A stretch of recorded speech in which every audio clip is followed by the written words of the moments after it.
Ndabashuhuje ni Alphonse.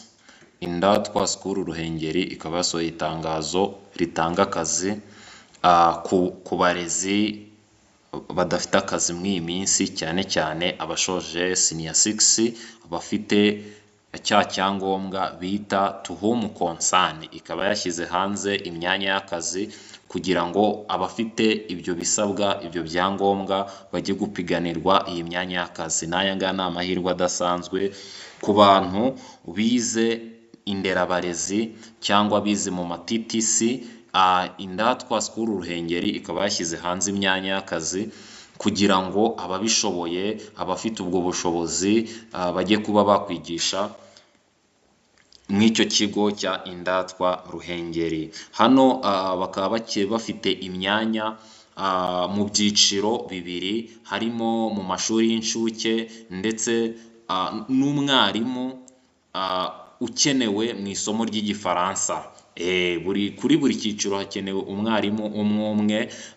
Umwarimu wo mu ishuri ry'incuke agomba kuba afite impamyabumenyi imwemerera kuba yakwigisha mu mashuri y'incuke, ibyo bita early childhood and lower primary education, kwigisha abana batoya.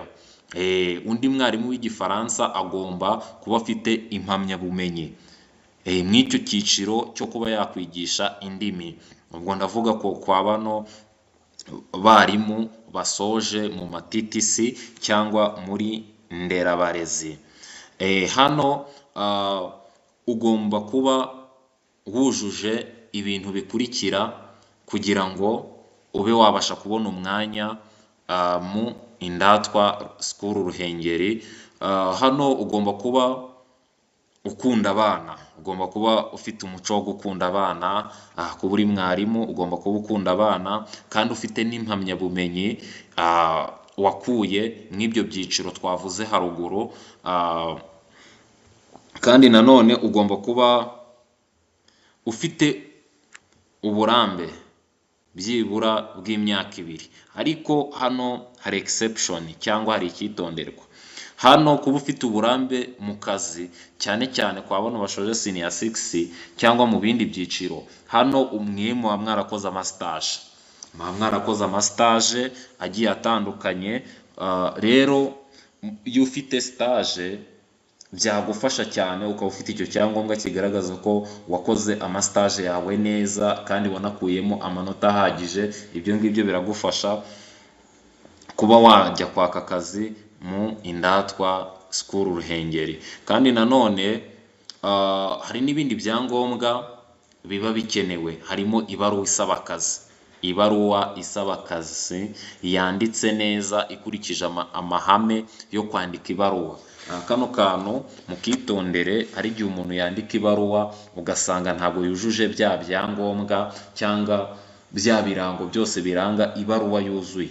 Kandi nanone ugomba kuba ufite fotokopi y'indangamuntu, ufite fotokopi ya diplome yawe, cyangwa se ufite to whom concern. Icyo ni icyangombwa cyagufasha kuba wajya kwaka akazi mu Indatwa School Ruhengeri. Ariko nanone bakaba bashyizeho deadline cyangwa igihe bazasoreza kwakira ibyangombwa bya buri muntu wese. Hano ibyangombwa bakaba bazabyaka guhera ku itariki 7 Kanama kugeza ku itariki 15.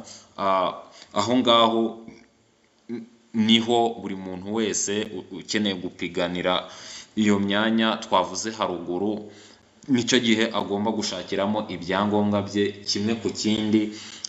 Binyuze muri Go and Study Scholarship, nk'uko twagiye tubibabwira, tugenda tubabwira amakuru ndetse tukabagezaho n'ibindi bintu byinshi bitandukanye, ndetse no kubarangira ahantu hari amahirwe y'akazi. Rero hano mu Ndatwa School Ruhengeri ushobora kuba wagenda ugapiganwa wujuje ibyo byangombwa, ndetse ukaba wahabona akazi keza binyuze ku uyu muyoboro mugari wa YouTube channel wa Go and Study Scholarship.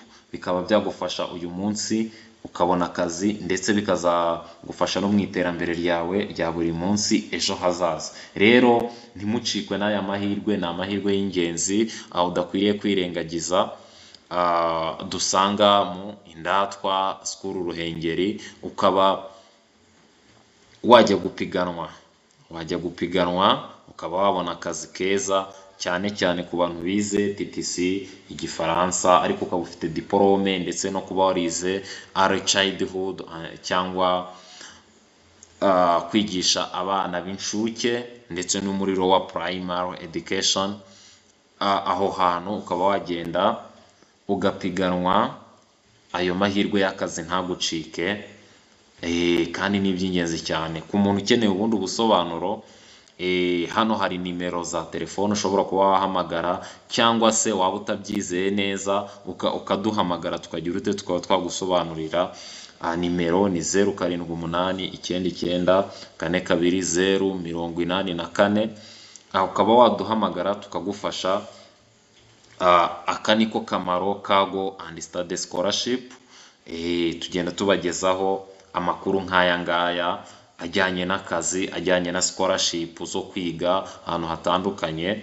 Rero mudukurikire, nawe uri burebe iyi video uyisangize n'abandi, kugira ngo umuntu ufite bino byangombwa ariko akaba nta makuru yabonye bize kumufasha kuba yakwihuta, kugira ngo deadline cyangwa igihe ntarengwa kitazabafata.